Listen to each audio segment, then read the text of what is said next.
Hey, welcome to another episode of Dave's Imaginations. Today we're going to recap our session from Thursday, January 12th. We had just defeated Chuth and Narenvain. Defeated might be a strong word. We chased away as they escaped and seemingly headed for the Well of Dragons to commence their ceremony. But after that, we had to figure out what we're going to do next. We had there's some things to take care of in the Chuth's lair, as well as figuring out what to do next. We're going to talk about that right after this. Stay with me.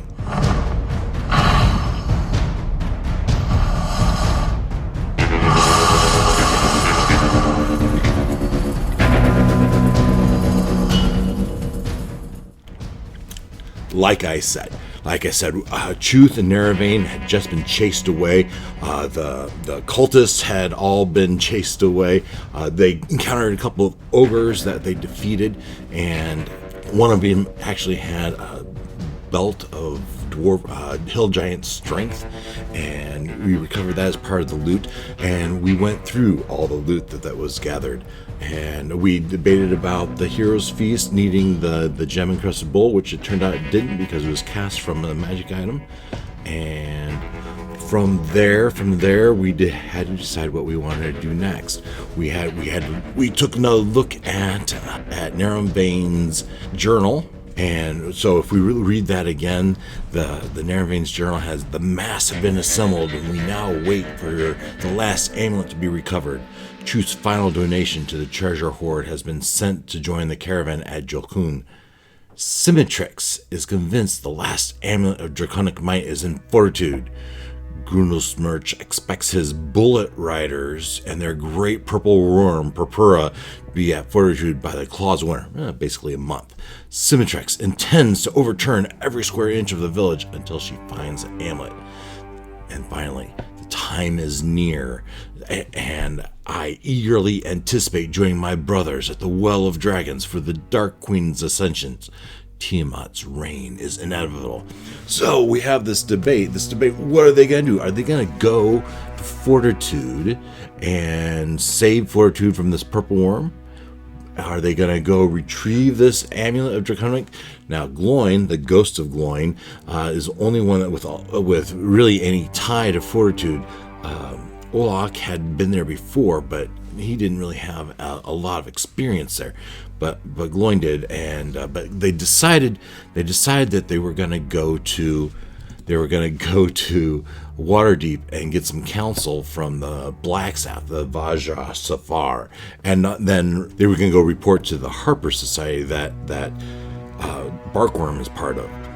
And so they did, and because of Barkworm is their guide, and Barkworm knew that they traveled predominantly south from where they entered the Misty Forest, and that the fastest way out would be to go due west, which they did. And from going due west, they came upon the Tradeway Road that goes from Baldur's Gate to Waterdeep, and at the way in, they went there, and this was a fortified fort,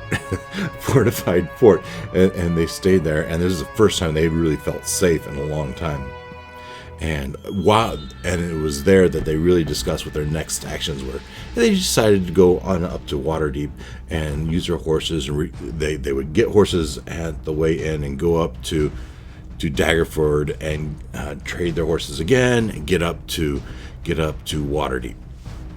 At Waterdeep, they went and visited the Blackstaff and just reported in and told the Blackstaff, this Vajra, what was going on. And she said that she could get them to Helm's Hold through the use of a portal. And then from there they might be able to sneak. There's just a half day's journey from there. I don't even know if it's half a day. It's just a half day's journey from there to Fortitude. Now, that is deep in orc controlled territory and risky. And what would they do? Would they just go in and lay waste to a whole army of orcs, and not to mention Symmetrix and whatever other wizards she had? They didn't really like that idea. However, they don't really like the idea of Fortitude being overturned. And so ultimately they decided that it would make more sense, better for the realm, better for the world, if they went directly to the Well of Dragons to disrupt this ceremony. But how would they disrupt the ceremony? And so they discussed that the best way to disrupt it would be to somehow destroy these dragon masks. But to do that, how would they do that? And at first, the Vajra was like, "No, we can't. It's a magic item. You can't destroy it." And then she said, "Wait a second. What if you ground up the shell of a flail snail?" And she said the flail snail is an anti-magic creature, and if you ground that up and you put it in a bag and made a bomb of anti-magic bomb, and you put the mask in with the powder, and you lit the fuse, and she gave him the bags, she gave him the fuse, and go find the flail snail, ground up its shell, put the powder in this bag, put the mask inside the bag with it, light the fuse, blow it up. There's 5 masks, so you're going to need 5 bags and 5 shells worth of powder to do this. And she says, and by the way, where'd you find these flail snails? You can find them in the High Moor, the swamps just east of the Misty Forest, and near the old ruins of Oragarth. And then I introduced them to the AI, the chat AI, and that wasn't Chat GPT that some people is common right now. It was the old previous version of that. It was still pretty darn cool. And I put in there, "What's guarding the flail snails in the swamp?" And it said a hydra, a 20-foot hydra. It's like, oh, wow, and everyone was like, ah. So that's pretty cool. But because they know this, they had the opportunity to do a little research, and we were able to go, and we had Christiana rolled, I think she rolled a 26 on her history check, and so she knew everything there was to know about hydras. And they reached, and they know that they have, this particular kind has 3 heads, which I was a little surprised the AI said 3 eyes. When you look at the hydra, most of them have 5. I said eyes, I mean heads. 3 heads. And most of them have 5 heads. This one only has 3. So, yeah, that's what the AI said. That's what we're going to do. It'll have 3 heads. So, but the key thing is they learned that it was susceptible to fire. That's a big reveal for them. So they know that they're going to have to fight this thing with fire. I wonder if there'll be a surprise, and unless we'll have to see. So that is what their goal is. That is their quest. They need to go find these flail snails, get their shells, and defeat or avoid the Hydra, and then make these anti-magic bombs. Now to do that, they were going to travel back all the way down to the way in, rent some horses, find a guide, and then they were going to cast this water walk spell on their horses.